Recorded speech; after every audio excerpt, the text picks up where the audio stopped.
이 세상에서 제일 빠른 것이 무엇이라고 생각합니까? 저는 소문이라고 말을 하고 싶습니다. 좋은 소문이든 나쁜 소문이든 이 소문은 참 굉장히 빠르게 퍼지는 것을 저는 지금까지 여러 번 보았습니다. 특별히 나쁜 소식은 좋은 소식보다도 더 긴 다리를 갖고 있어서 더 빨리 가고 더 멀리 퍼진다고 합니다. 당대 위인이요 스타였던 욥이 갑자기 기가 막힌 재난을 만나 몰락했다는 이 소식은 아마 요사이 말로 말하면 세계적인 뉴스거리요 특종감이었다고 저는 생각합니다. 그러니까 아무리 교통수단과 그 다음에 정보수단이 발달하지 않았던 원시 사회였지만은 이 소문은 삽시간에 이입 저입을 거쳐서 사방으로 퍼졌을 것이고 그 사이 이 소문은 제멋대로 부풀려져서 희한한 말들이 다 돌아다녔을 것이라고 저는 생각합니다. 욥에게는 자랑스러운 친구가 세 사람이 있었습니다. 엘리바스, 빌닷, 그 다음에 소발이라고 그러죠? 소발. 예. 그들이 욥의 재앙을 만났다는 비보를 듣고는 함께 약속을 하고 먼 거리에서 찾아왔습니다. 왜 각기 뛰어오지 않고 서로 의논을 해서 함께 왔을까 하는 것도 성경을 묵상하는 사람에게는 여러 가지 재미있는 소재를 가져다 줄 수 있습니다. 어떤 사람은 그렇게 말을 하대요. 왜 혼자 오지 않고 셋이서 그렇게 왔을까? 들리기로는 욥이 나쁜 짓을 하다가 천벌을 받았다는 그런 좋지 못한 소문이 있었기 때문에 혼자 찾아와서 괜히 상대하다가는 큰 코를 다칠지 모른다고 그렇게 겁이 나서 셋이서 함께 왔다 하는 그런 이야기도 합니다. 저는 좀 지나치지 않나 생각을 합니다. 왜냐하면 욥의 친구들이 그렇게 형편없는 사람들이 아니라는 것 우리는 다 압니다. 물론 그들이 별의별 이야기를 다 듣기는 들었지만 또 반신반의하면서 찾아왔겠지만 욥을 경계해야 될 어떤 사람으로 인물로 보고 찾아왔다고는 생각하지 않습니다. 그들이 욥을 찾게 된 동기는 어디까지나 순수했고 선한 것이었다고 저는 봅니다. 2장 11절 보니까 그들이 찾아온 목적을 분명히 이야기했습니다. 그들이 욥을 조문하고 위로하려 왔다고 했죠. 그렇게 해서 서로 약속을 하고 왔다고 그랬죠. 10남매를 한꺼번에 다 잃어버렸으니까 조문을 하는 것이 될 것이고 재산 잃고 병까지 들었으니 위로를 해야 된다고 그들이 생각했을 것이 틀림이 없습니다. 그들이 좋은 동기를 가지고 친구를 찾아왔습니다마는 막상 욥이 있는 곳을 와보니 이 욥인 줄을 도무지 알아보지 못할 만큼 몰골이 참 기가 막혔습니다. 우리가 1장을 읽어서 또 2장을 읽어서 너무 잘 알지 않습니까? 얼마나 욥이 비참한 꼴을 하고 있었을까? 하도 기가 막혀서 친구 셋이 큰 소리를 지르며 통곡을 하고 옷을 찢고 머리에 티끌을 날리고 욥이 앉아있는 잿더미에 같이 주저앉아서 일어나지를 못했습니다. 구약시대에나 이 욥이 살던 고대사회에서는 이 걷잡을 수 없는 슬픔과 고통을 당하게 되면 그 고통이 얼마나 기가 막힌다는 것을 행동으로 표현하는 그 어떤 그 버릇이 있었어요. 그게 옷을 찢는 것입니다. 욥이 1장에서 옷을 찢고 그 다음에 머리를 삭발하고 땅에 앉았습니다. 친구들도 욥이 당하는 그 고통을 보고 너무나 기가 막혀 자기들도 옷을 찢었습니다. 욥처럼 삭발은 하지 않았지만 티끌을 머리에 날리고 욥이 앉아있는 땅바닥에 함께 주저앉아 대성통곡을 했던 것입니다. 참 아름다운 친구들이라고 저는 생각합니다. 그뿐만 아니라 욥의 그 고통하고 신음하고 그야말로 눈물을 흘리는 그 모습을 차마 볼 수가 없어서 한마디 말도 하지 아니하고 7주야를 욥 곁에 있었다고 했습니다. 밤낮을 앉아 있었어요.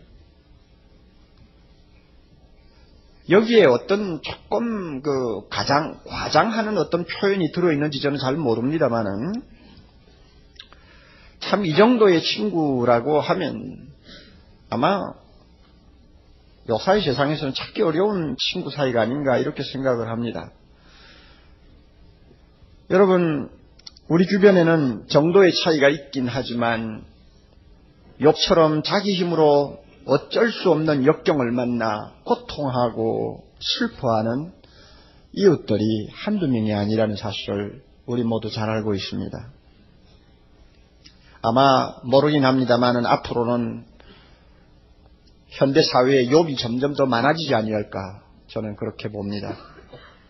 세상이 자꾸 악해집니다. 악해지면 피해를 보는 사람들이 늘어납니다. 피해를 보는 사람이 늘어날수록 욥은 점점 많아지기 마련이고 경제가 자꾸 침체되어 갈 위험이 참 많습니다. 새 정부가 들어섰다고 해서 뾰족한 수가 없을 것 같아요. 수많은 사람이 경제가 침체하면 할수록 직장을 잃어버리게 됩니다. 심각한 생활고에 빠질 위험이 있습니다. 우리 주변에 욥이 자꾸 늘어날 것입니다. 현대의학으로 치료할 수 없는 난치병이 언제 누구한테서 기승을 부릴지 모릅니다. 지금처럼 사회윤리가 제멋대로 뒤틀리면 방자하게 행동하는 자식들로 인해서 예상 못할 고통을 당할 부모들도 많이 있을 것입니다. 부부끼리도 잘못하면 서로 찌르고 찔리는 살벌한 관계로 돌변할 수가 있습니다. 나이 들어 힘이 없어지면 없어질수록 노인들은 점점 저 뒷칸 방으로 몰려서 평생 겪어보지 못한 마음의 고생을 하느라 잠을 이루지 못하다가 아무도 모르는 사이에 세상을 떠나는 일도 얼마든지 일어날 것입니다. 욥이라고 하는 사람이 옛날에만 있은 것이 아니고 지금도 있고 앞으로는 점점 더 많이 생길 수 있다는 이야기입니다. 이런 욥에게 참 좋은 친구들이 있었다는 것은 굉장히 위로가 되었을 것입니다. 그 친구들이 찾아와서 욥을 위로했듯이 오늘 우리도 주변에서 고통과 슬픔을 당하는 형제들을 위로하는 위로자가 되어야 합니다. 내가 슬픈 일을 당할 때 위로받기를 원합니까? 그렇다면 슬픔 당하기 전에 나보다도 먼저 슬픔 당하는 자, 고통 당하는 자가 있으면 찾아가서 위로해야 합니다. 어떻게 해야 좋은 위로자가 될 수 있겠습니까? 욥의 친구들을 통해서 매우 값진 교훈을 오늘 배울 수가 있습니다. 2가지 정도. 아마 이것은 복음을 막론하고 언제나 통할 수 있는 진리라고 생각합니다. 그 교훈을 우리가 이 시간 좀 생각을 해보도록 하겠습니다. 첫째로, 좋은 위로자가 되려면 자기 자신을 슬픔 당한 자와 동일시하는 태도를 취할 수 있어야 합니다. 자기 자신을 슬픔 당하는 자와 똑같은 사람으로 다룰 수 있는 마음의 자세가 필요하다는 말입니다. 새 친구들 보세요. 찾아왔습니다. 욥이 망했다는 소식을 듣고 이제는 내몰라라 하지 않았습니다. 찾아왔어요. 그리고 욥의 사정을 보자마자 함께 울었어요. 욥처럼 옷을 찢었어요. 머리에 티끌을 날리고 땅바닥에 주저앉아 그 곁에서 떠나지 않았어요. 바로 이것이 무엇을 의미합니까? 할 수 있는 대로 욥과 자기 자신을 같은 처지에다가 두려고 하는 것입니다. 욥의 처지에다가 흡지기면 가까이 자기 자신을 갖다 놓고자 하는 태도라고 봅니다. 이것을 소위 동일시한다 이렇게 말합니다. 구름 위에 앉아서 땅에 있는 사람을 위로할 수는 없습니다. 왕복을 입고 앉아서 길가에 있는 사람을 위로할 수가 없는 것입니다. 웃으면서 우는 사람을 위로할 수는 없는 것입니다. 우리가 진짜 위로하기를 원하면 슬픔 당하고 있는 사람 곁에 가까이 가서 가급적이면 그와 같은 사람의 처지에다가 내 자신을 놓고 앉아야 합니다. 이럴 때 진정한 위로자가 될 수 있습니다. 요즘 세상에서 몇 사람이나 욥의 친구처럼 위로할 수 있을까요? 더욱이 욥처럼 이미 끝장이 나버린 사람, 희망이 없는 사람, 아무리 잘해주어야 자기에게 돌아올 것이 전혀 없어 보이는 사람에게 과연 욥의 친구들처럼 진실한 위로를 할 수 있을까? 내가 한 달 정도 잘 간호해주면 그 사람이 반드시 쾌유할 것이고, 쾌유하면 그 사람이 나에게 참 여러 가지 도움이 될 것이다 하는 심리를 계산해서 우리가 그 곁에 있어주고 같이 슬퍼하는 일은 할 수 있을 것입니다. 현대 사람들은 약삭 빠르니까 아마 그 정도 계산을 가지고는 할 수 있을 것입니다. 그러나 아무리 해봐야 이득도 없는 사람에게 욥처럼 욥의 친구들처럼 위로자가 될 수 있을까? 우리 각자가 한번 마음속에 되물어보는 겸허함이 있어야 된다고 생각합니다. 지금이야말로 정말 슬픔 당한 자와 같은 처지에 서서 함께 있어주고 울어주고 관심을 보여주는 사람이 절실하게 요구되는 시대입니다. 얄팍한 동정을 보이는 것으로 끝날 것이 아니고 자기 자신을 고통당하는 자의 처지에다가 앉혀놓는 위로자가 필요하다는 말입니다. 이기주의와 향락주의가 판을 치는 세상이라 우리는 가급적이면 고통당하는 사람을 멀리하려고 하는 기피 현상이 있습니다. 왜냐하면 그런 사람을 보면 마음이 부담스럽고 괴로우니까 가급적이면 안 보려고 합니다. 저나 여러분이나 똑같습니다. 지금 나도 모르게 그런 사람으로 바뀌어가는 것입니다. 나만 괜찮으면 되겠지. 조금이라도 편하게 살자, 조금이라도 기분 좋게 살자, 조금이라도 밝게 살자 하는 그런 시기주의를 따지다 보니까 고통당하는 사람 곁에 가는 것이 부담스러운 것입니다. 그 사람과 함께 있어주고 그 사람 문제를 가지고 밤새도록 생각하고 기도해 주는 것은 너무나 내 자신이 괴로우니까 가급적이면 피하려고 하는 것입니다. 여러분에게는 그와 같은 마음이 없습니까? 마음을 우울하게 하는 사람을 만나기 싫어하는 기피 현상이 없습니까? 만나고 나면 내가 너무나 우울해지고 슬퍼지니까 가급적이면 멀리하고 싶어하는 그런 마음이 없느냐 그 말입니다. 저에게도 그런 마음이 작용한다는 것을 하나님의 말씀을 이렇게 묵상하면서 자주자주 가책을 받습니다. 여러분 여명의 눈동자인지 밤중에 눈동자인지 하는 무슨 프로 있죠. 그 내용이 참 슬픈 내용이요. 끔찍한 내용이죠. 요즘에 또 속편이 나온다고 하는데 저는 그 프로 한 번 보고는 안 봅니다. 그 프로 나오면 딱 꺼버려요. 왜 그런가 하면 보면 너무나 괴로우니까, 너무나 답답하니까, 울분이 터지니까 안 보는 게 상책이에요. 그래서 안 봐요. 자, 이런 심리가 우리에게 다 있어요. 현대사회에서 절실한 인간성 회복은 고통당하는 자, 슬퍼하는 자를 향한 관심의 회복에서부터 시작되어야 합니다. 그들을 찾아가고 함께 울어주고 땅바닥에 앉아 함께 있어주는 운동이 일어나야 합니다. 너의 고통이 나의 고통이요, 너의 슬픔이 나의 슬픔이다 하고 말할 수 있는 위로자들이 많이 일어나야 이 사회가 치료될 수 있고 교회가 교회다울 수 있다고 저는 생각합니다.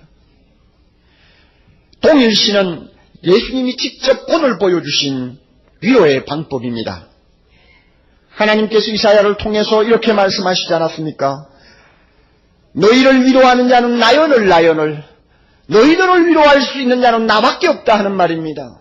이 약속대로 예수님은 우리를 위로하기 위해서 찾아오셨습니다. 어떤 모습으로 찾아오셨습니까? 우리의 모습과 똑같은 모습을 가지고 찾아오셨고 우리가 고통하고 슬퍼하는 자리에 친히 내려오셨고 내려오신 다음에 우리의 슬픔을 지고 우리의 질고를 당하시면서 우리를 위로하시려고 하셨습니다. 이건 예수님입니다. 우리가 예수님의 제자라고 한다면 예수님처럼 그렇게 완벽하게 위로자가 될 수가 없다 할지라도 흉내라도 내야 될 거 아니냐 그 말입니다. 예수님 흉내라도 내어야 돼요. 그래야 예수 믿는 사람이지. 세계적으로 유명한 어느 상담학자의 글을 보니까 이런 말이 나왔어요.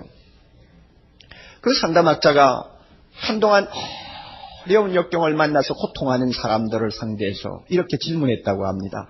당신이 고통을 당하고 있을 때 어떤 사람이 가장 도움이 되었습니까?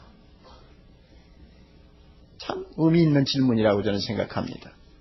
그들의 대답을 종합해 보니까 결론은 이것입니다. 바쁜 시간 잠깐 틈을 내서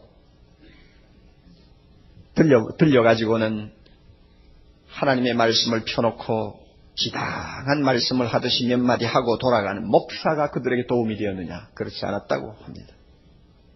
선물을 하나로 만고 찾아와서 머리맡에 두고 가는 사람이 도움이 되었느냐? 그렇지 않았다고 합니다. 꽃다발을 들고 들어와서 쾌유하기를 빕니다 하고 애교 있는 웃음을 살짝 웃어주고 나가는 아름다운 여인이 도움이 되었느냐? 그렇지 않았다고 합니다.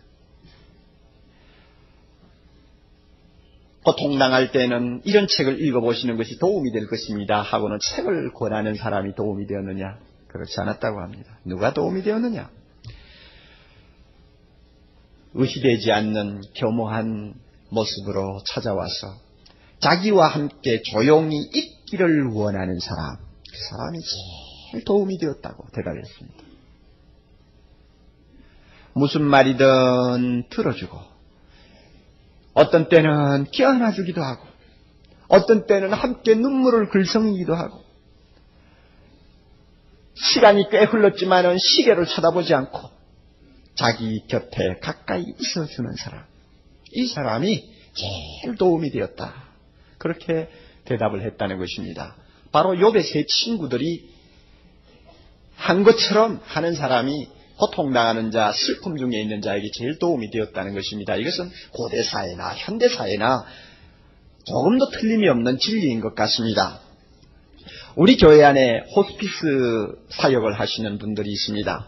교회가 시켜서 하는 것이 아니고 그들이 자원해서 하는 것입니다. 호스피스는 말기 환자, 이제는 며칠 안 있으면 세상을 떠날지 모르는 환자들을 특별히 돌보아주는 사역입니다. 그거 누가 합니까? 저는 그 사역이 우리 교회 안에서 활발하게 이루어지고 있는 데 대해 참 감사합니다. 여러분, 세상을 떠나기 직전에 있는 말기 환자 보기만 해도 괴로워요. 저도 많이 봤습니다마는 해골처럼 말라 빠진 사람, 곁에 가면 악취가 나는 사람,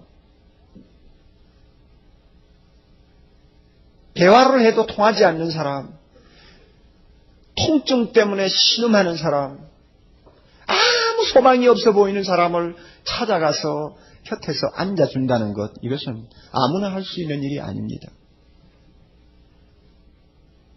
그러나 이 일을 위해서 시간을 내고 돈을 써가면서 뛰어다니는 사람들이 있다는 것은 얼마나 감사해요. 우리 모두가 그렇게 되어야 된다고 봅니다.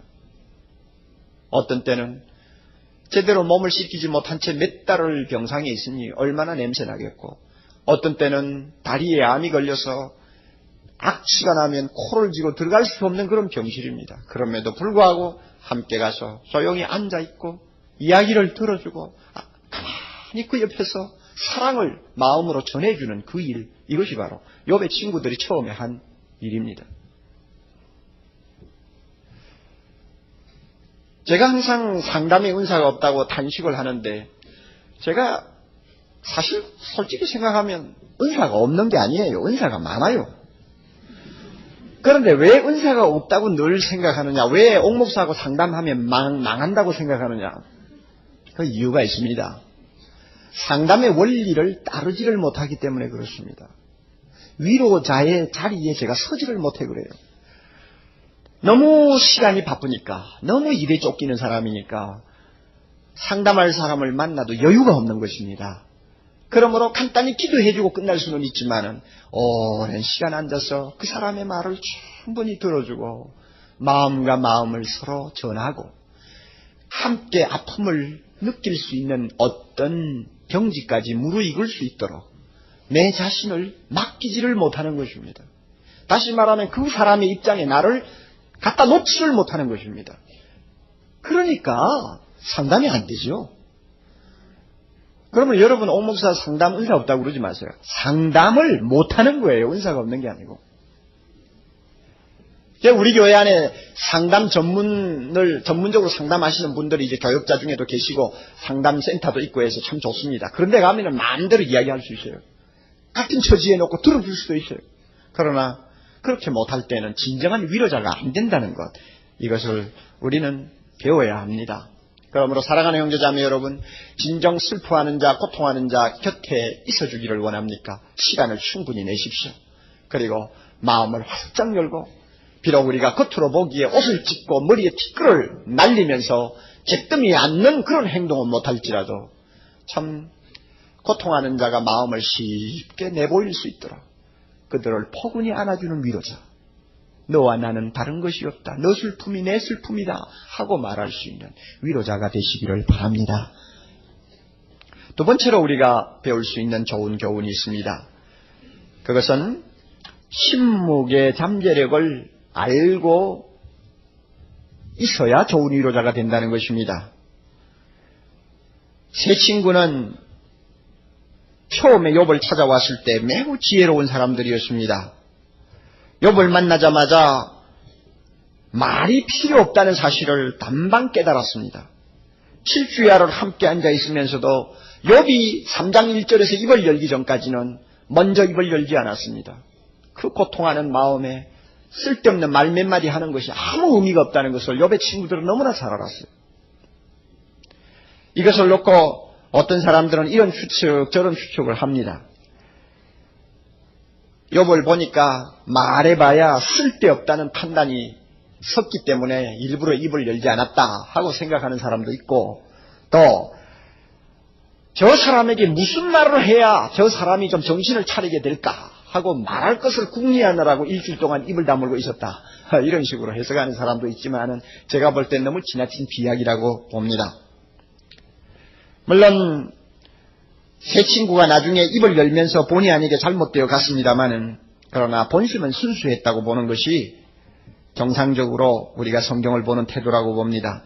그들은 욥을 보자마자 억장이 무너졌습니다. 자연히 입이 열리지를 않았습니다. 친구가 신음하고 울고 고통하는 것을 밤낮없이 쳐다보면서 말이 필요 없다는 걸 알았습니다. 그러므로 그들은 침묵했습니다. 사실 중병을 앓는 사람이나 기막힌 어려운 재난을 만난 사람에게 말이라는 게 필요 없습니다. 사실 그래요. 당해보시면 알아요. 안 당하면 모릅니다. 지금도 중동 지역에는 베두인이라고 하는 부족이 살고 있다고 합니다. 그 베두인은 옛날부터 내려오는 하나의 관습을 갖고 있는데, 그것은 자기들 중에 병이 들어서 누워있다는 소식을, 병이 들어서 누워있는 형제가 있다는 소식을 들으면 가까운 친구들이나 친지들이 함께 찾아간다고 합니다. 그리고는 병자가 누워있는 침실 주변으로 빙 둘러 앉아가지고는 오랜 시간을 있어준다고 합니다. 말을 절대 하지 않는데요. 환자가 슬퍼하고 고통하면 함께 슬퍼하고 고통하는 표정과 모습을 보여주면서 함께 오래 있어준다고 합니다. 그리고 환자가 무언가 질문을 할 때만 간단하게 대답을 해준다고 합니다. 욥의 세 친구들이 살던 곳이 바로 중동 지역입니다. 그래서 그런지 옛날이나 지금이나 그들에게는 이런 아름다운 위로의 관습이 남아있는 것 같습니다. 여러분, 물론 고통하는 사람에게 말이 필요할 때도 있습니다. 말을 하지 말라는 의미가 아닙니다. 말이 참 중요합니다. 슬픔을 당한 자에게 따뜻한 사랑의 말 한마디는 쓰리고 아픈 마음의 상처 위에 떨어뜨리는 한 방울의 향기로운 기름과도 같은 것입니다.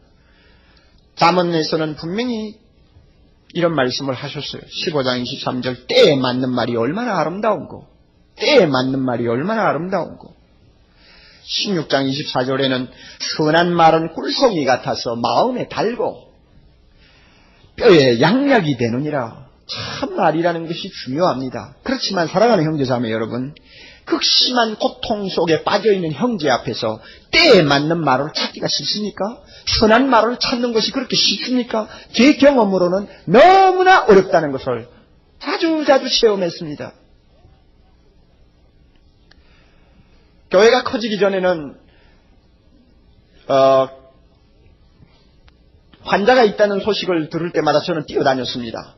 그런데 금방 며칠 입원했다 나오는 사람에게는 큰 문제가 없죠. 가서 말씀으로 건면해주고 기도해주고 또 함께 좋은 시간 가지다가 나오기도 합니다만은 무슨 병인지도 모르고 들어가서 나을지 안 나을지도 모르고 중한 수술을 했는데 굉장히 불안하고 앞이 캄캄한 환자들이 있어요. 이런 경우에 제가 찾아가면서 얼마나 고심을 많이 하는지 모릅니다. 목사가 가니까 성경 말씀은 읽어야 되지 않습니까? 성경 말씀 읽고 건면하고 기도하는 것이 목사의 책임이니까 해야 됩니다. 내 말을 하는 것이 아니라 성경 말씀을 가지고 하나님의 음성을 들려주는 것입니다. 그러니까 목사가 해야죠. 그러나 말한다고도 하나님의 말씀입니까? 성경을 읽는다고도 하나님의 말씀입니까? 때에 맞는 말, 그 사람을 위해서 가장 선한 말이 있어야 되지 않겠어요? 어떤 때는 아무리 성경을 뒤적여도 찾지를 못해요. 얼마나 괴로운지 몰라요. 그래서 가끔은 참 위로가 될 만한 적절한 말씀을 찾지 못하면 가서 성경 읽지 못해요. 가서 기도만 해주고 와요. 때에 맞는 말, 아름다운 말이 그렇게 쉽게 나오는 것 아닙니다. 성경을 들었다고 해서 금방 다 모두가 때에 맞는 말이라고 착각하시면 욥의 친구들처럼 나중에 사랑하는 사람 되어버립니다. 외국에 가서 공부할 때 뇌수술을 받으러 들어가는 대학 교수를 제가 방문해가지고 말을 함부로 했다가 얼마나 그 뒤에 제가 홍역을 치렀는지 모릅니다.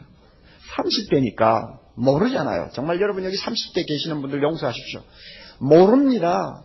병을 제대로 알아봤나, 무슨 실패를 많이 해봤나, 펄펄 자기가 나니까 모두가 마다 힘이 넘치는 것처럼 착각해버리죠. 그러니까 중병을 알아도 그게 뭔지를 모릅니다. 저도 마찬가지였어요.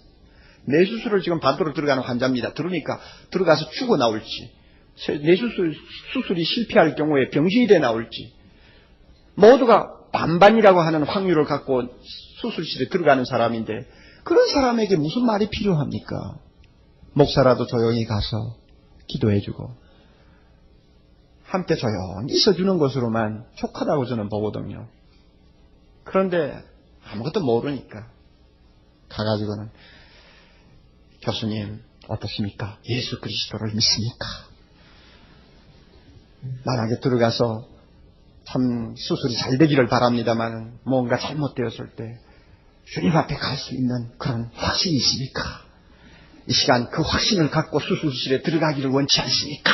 세상에서 여러분 그 말이 귀에 들어갈 것 같아요. 그 사람에게 모르겠어. 하나님이 특별한 역사를 안 하면, 역사를 하신다면 그 말이 그야말로 그 사람의 영혼을 살리는 하나의 계기가 될 수도 있죠. 그러나 일반적으로 죽을지 살지 모르는 그런 불안 속에 있는 사람에게 그렇게 심각한 말을 던지는 것은 어리석은 짓입니다. 그 사람이 들어가서 그냥 죽었으면 간단한데 수술이 잘 돼가지고 나와서 이제 살아났어요. 그래가 교수를 다시 하게 되는데 이 양반이 가는 데마다 그 목사가 참 이상한 사람이라고 세상에. 아이 그런 어려운 처지에 있는 사람을 보고 그렇게 살벌한 소리만 하고 가는 사람이 어디 있느냐고. 자 이래요. 이렇다고. 그 말이라는 것이 참 어려운 것입니다. 여러분 슬픔이란 단순한 서러움이 아닙니다. 누군가를 잃어버렸다는 상실감에 대한 반응이요. 무엇을 잃어버렸다고 하는 데서 생긴 상실감에 대한 감정입니다. 이것이 서러움이에요. 슬프다 하는 것이 아닙니다. 그래서 슬퍼하는 사람의 내면에는 극심한 갈등이 진행되고 있습니다. 사랑하는 자가 영원히 떠나버렸다 하는 현실. 그 사람이 떠나지 않고 있었으면 좋겠는데 이것이 꿈이었으면 좋겠는데 하는 막연한 기대감. 이 둘 사이에 끼어가지고 신음하는 사람이 바로 슬퍼하는 사람이에요. 고통하는 사람입니다. 그러므로 슬퍼하는 자를 붙들고 일어난 일에 대해서 쓸데없는 말을 많이 하거나 단번에 무엇인가를 이해시키려고 이 말 저 말을 가지고 강요하는 것은 그 사람을 위로하는 것이 절대 되지 못합니다. 차라리 고통하는 사람이 감정을 마음대로 복받치는 대로 표현하도록 따두구려 주는 것이 낫고, 울고 싶으면 실컷 울도록 하는 것이 낫고, 마음에 있는 말을 하고 싶으면 실컷 하도록 들어주는 것이 낫고, 이것이 사실 위로자의 진실한 태도입니다.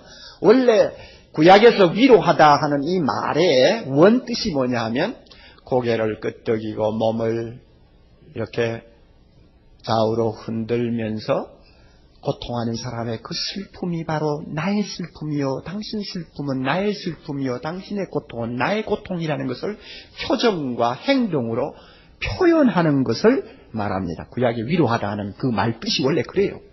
무슨 말을 많이 하는 것이 아니고 표정과 행동으로 그 고통을 함께 나누는 것을 보여주는 것이 구약에서 말하는 위로하다는 뜻이에요.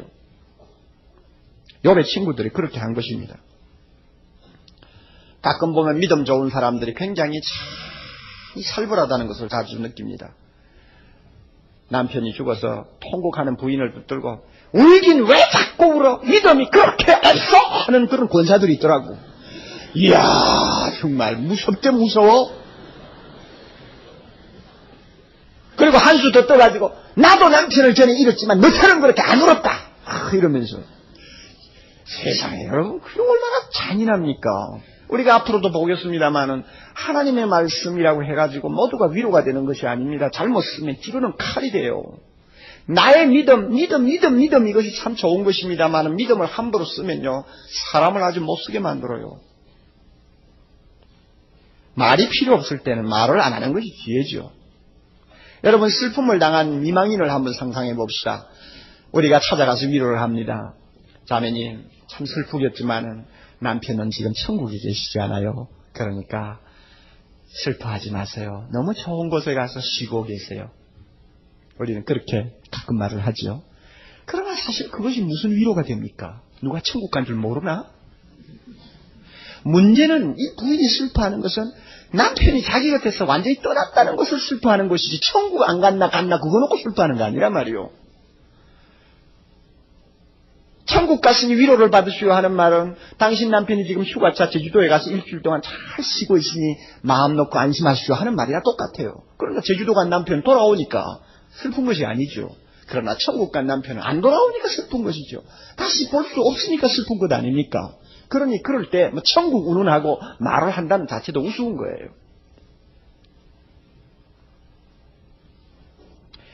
우리는 슬픔이나 고통을 성경 구절 한두 개를 가지고 그럴듯하게 충고함으로써 그 슬픔을 녹일 수 있다든지 쓸어버릴 수 있다고 하는 착각에 빠져서는 안 됩니다. 여러분 꼭 기억하십시오. 슬픔은 피해야 할 무엇이 아닙니다. 한번 고통을 당하면 슬픔은 피할 수가 없습니다. 그것은 터널과 같습니다. 일단 터널 속에 들어가면 그 터널은 통과해야 됩니다. 슬픔이라는 것, 고통이라는 것은 당한 사람에게 바로 그런 것입니다. 그러므로 통과해야 할 고통의 터널 속에서 사람들은 위로가 필요합니다. 어떤 위로가 필요하냐? 욥의 친구들처럼 우리가 해주어야 위로가 된다는 말입니다. 우리가 찌끗해야 위로를 한다고 해봐야 그 터널 속을 그저 무사히 통과할 수 있도록, 쓰러지지 않고 지나갈 수 있도록 붙들어주는 것에 불과합니다. 우리가 그들을 치료할 수 없습니다. 슬픔을 치료할 수 있습니까? 우리가 무슨 재주로 슬픔을 치료할 수 있습니까? 우리가 무슨 재주로 고통을 치료해 줄 수 있습니까? 우리는 그렇게 못합니다. 단순히 도와주는 것뿐입니다. 터널을 지나갈 동안 도와주는 거예요. 도와주는 사람에게 말이 필요할 때도 있지만은 말이 필요하지 않을 때가 더 많다는 것을 우리가 기억해 둘 필요가 있습니다. 욥의 친구들이 입을 열지 않았을 때는 굉장히 좋은 위로자였습니다만 나중에 입을 열기 시작하면서부터 그들은 사나운 사람으로 바뀌고 말았습니다. 그래서 욥기 19장 21절부터 22절 보면 욥이 너무나 기가 막혀서 이렇게 하소연을 합니다. 나의 친구야, 너희는 나를 불쌍히 여기라. 나를 불쌍히 여기라. 하나님의 손이 나를 치셨구나. 너희가 어찌하여 하나님처럼 나를 핍박하느냐. 너희가 어찌하여 하나님처럼 나를 핍박하느냐, 괴롭히느냐, 그 말입니다. 함부로 입을 열면 위로가 아니라 핍박자가 되기 쉬운 것입니다. 여러분, 침묵은 기도를 의미합니다. 고통당하는 자 옆에서 조용히 입을 다물고 있는 것은 바로 그 고통당하는 자를 위해서 우리가 기도한다는 것을 의미합니다. 마음으로 주님을 찾습니다. 주여 이 형제를 도와주옵소서. 우리가 기도하는 것입니다. 그러므로 치료는 누가 하시느냐? 주님이 하시는 거예요. 내가 치료하는 것 아닙니다. 주님이 하시는 것입니다. 그러므로 입을 다물고 기도해 주는 편이 함부로 쓸데없이 말을 하는 것보다 낫다 그 말입니다. 침묵의 잠재력을 배우는 것이 좋은 위로자가 되는 첩경이라는 것도 알아야 합니다. 우리 중에는 따뜻한 위로가 필요한 자들이 너무 많습니다. 사랑하는 형제 자매 여러분, 제가 듣기로는 경제가 어려워지니까 회사마다 감언을 합니다. 제일 돈이 많이 들어갈 나이에 제일 여러 가지 면에서 참 자리를 제대로 잡고 뛰어야 될 처지에 갑자기 감언을 당하고 직장을 잃어버린 사람들이 교회 안에도 꽤 된다고 합니다. 그들을 어떻게 우리가 위로할 수 있습니까? 시험을 2번, 3번 쳐도 떨어지고 부모와 자식이 그야말로 초죽음이 되어가지고 고민하고 고통하는 가족들이 교회 안에도 많이 있습니다. 중병을 앓는 사람들도 많이 있습니다. 사랑하는 형제자매 여러분, 그들에게 좋은 위로자가 되고 싶지 않습니까? 그들의 딱한 처지를 나의 처지처럼 여기고 함께 있으면서 위로해 주는 자가 되고 싶지 않습니까? 찾아가지고 같이 울어주고 땅바닥에 함께 앉아주는 위로자가 되고 싶지 않습니까? 그들에게 나의 어떤 지식이나 성경 구절을 가지고 그저 형식적으로 말을 많이 하는 사람이 아니라 나의 표정으로, 나의 행동으로 내 마음에 있는 사랑과 내 마음에 있는 관심을 전해주는 진정한 위로자가 되고 싶지 않습니까? 우리가 이렇게 좋은 위로자가 될 때 주님이 우리를 통해서 그들을 치료하시는 것을 우리는 믿어야 됩니다. 우리가 작은 예수가 되어서 주님의 손에 쓰임받을 때 아무리 그 고통이 심하고 그 슬픔에 그 골이 깊다고 할지라도 우리를 통해서 주님이 그들을 일으켜 세우시고 힘을 주시고 능력을 주시고 싸매어 주시는 것 분명히 믿습니다. 슬픔이 변하여 춤이 되게 하시는 것 분명히 믿습니다. 그러므로 나만 편하면 됐다 하는 이런 생각 가지고 여러분 형제를 보지 마십시오. 저 형제의 슬픔이 나의 슬픔이다. 저 형제의 고통이 나의 고통이다 하는 심정을 가지고 그들 곁에 가지고 그들에게 위로자가 되는 하나님의 자녀 되시기를 바랍니다. 오늘 우리 사회에는 바로 이와 같은 위로자가 절실히 필요한 때입니다. 사랑의 교회 성도들이 이와 같은 위로자가 되어서 주님 앞 쓰임받으면 하나님의 나라에 큰 역사가 일어나리라고 분명히 저는 믿습니다. 놀라운 위로가 곁에 있음을 믿으시기 바랍니다. 여러분의 남편이 기도해 줄 것입니다. 여러분의 아내가 기도해 줄 것입니다. 여러분의 자녀들이 기도해 줄 것입니다. 여러분의 아버지 어머니가 기도하고 있을 것입니다. 사랑하는 성도들이 사랑하는 친구들이 기도하고 있을 것입니다. 이 기도를 통해 주님이 여러분을 위로하시고 상처를 싸매주시고 다시 일으켜 주시기를 바랍니다. 다 같이 기도하십시오. 거룩하신 하나님 아버지, 정말 욥처럼 고통하고 괴로워하는 자를 우리가 진실로 돕지 못하고 위로하지 못함을 용서해 주시기를 바랍니다. 주님, 부족한 종부터 참 너무나 마음의 아픔을 자주 느낍니다. 그들과 함께 있어주지도 못하고 그들의 말을 마음껏 들어주지도 못하고 그들과 함께 울어주지도 못하고 옷을 찢지도 못하는 너무나 삭막한 우리의 마음 주여 용서해 주시기를 원합니다.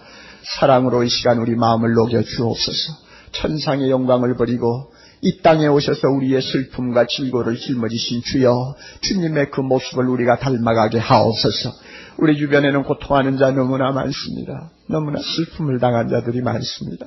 어려움 속에서 남모르게 눈물을 감추고 다른 사람 보기에는 활짝 웃지만은 속으로 울고 있는 자들이 너무나 많습니다. 하나님 아버지, 이들을 도울 수 있는 우리 되게 하옵소서. 우리를 통해 주의 위로가 그들에게 전달되게 하옵소서. 우리를 통하여 그들의 상처가 나음을 입도록 주여 은총을 도하여 주시옵소서. 예수님 이름으로 기도하옵나이다. 아멘.